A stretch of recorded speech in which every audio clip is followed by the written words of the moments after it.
ท่านเคยหูบ่ว่าแม่นไฟเป็นฝูสร้างวิทยุเครื่องทำอิฐขึ้นมาและใช้ในชีวิตประจำวัน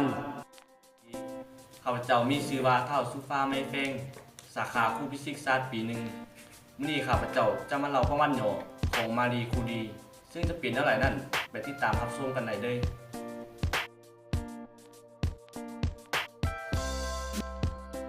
มารีคูรีเกิดเมื่อปีคศ1867และเสียชีวิตในปีคศ1934มารีเป็นนักฟิสิกส์และนักเคมีของโปโลยผู้บุกเบิกในการค้นพบวิทยุและค้นพบธาตุดาวเทียมซึ่งการปิ้นปัวมะเร็งอันดับหนึ่งที่เฮ็ดให้เสียชีวิตในทุกวัย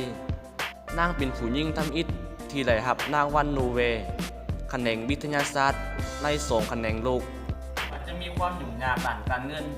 และถูกไล่ออกจากการเป็นแม่หญิงมาดินดนโดยการหยุดโรงเรียนไปเฮ็ดเวียกส่งน้องสาวเล่าให้เรียนจบก่อนจากนั้นน้องสาวเล่าเลยส่งเล่าไปเรียนฟิสิกส์และคณิตศาสตร์อยู่ที่ปารีสตามที่นางตั้งใจมารีลืมตุนเกี่ยวกับการเฮ็ดเวียกของรังสีกับสามีของนางชื่อฟีค้นพบว่าพลังงานถูกปล่อยออกมาจากความบริสุทธิ์ของแร่ธาตุ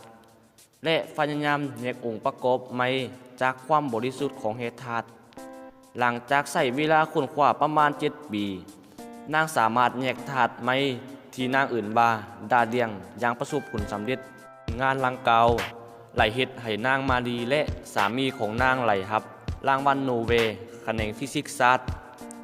หลังจากฟีเสียชีวิตในอุบัติเหตุมารีได้สืบต่อทัศนะเกี่ยวกับการนำใช้ธาตุดาวเทียมในการแพทย์จนกว่านางไหลรับรางวัลโนเบลแขนงเคมีศาสตร์ครั้งที่2เมื่อสงครามโลกครั้งที่1เกิดขึ้นมารีได้ตั้งมือถือเพื่อลาดตระเวนทหารที่ได้รับบาดเจ็บในสถานที่ต่างๆดังจากสงครามมารีได้กลับคืนไปค้นคว้าแต่ผลกระทบของการสัมผัสกับธาตุดาวเทียมเป็นเวลาหลุนเฮ็ดให้ไขกระดูกของนางตายและการค้นพบที่ช่วยชีวิตหลายๆคน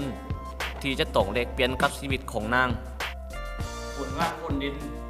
รางวัลโนเบลในฟิสิกส์ศาสตร์สำหรับการค้นพบธาตุดาวเทียมรางวัลโนเบลในเคมีศาสตร์สำหรับการค้นคว้าของเราเกี่ยวกับผลประโยชน์ของธาตุดาวเทียมคำยืนของนางบ่มีไฟสังเกตเห็นสิ่งที่ไหลเฮ็ดคนเดียวสามารถเห็นสิ่งที่ต้องการอยู่บ่มีไฟสนใจสิ่งที่พวกเขาเฮ็ดสำเร็จเราเห็นแต่สิ่งที่เราต้องเฮ็ดทานบ่ต้องย่านสิ่งที่ทานกำลังเฮ็ดในเวลาที่มันถูกต้องทานบ่ต้องย่านสิ่งที่ทานกำลังเฮ็ดอยู่เมื่อมันถูกต้องประวัติย่อของทานเม็ดเฟียงซำนี้ขอขอบใจ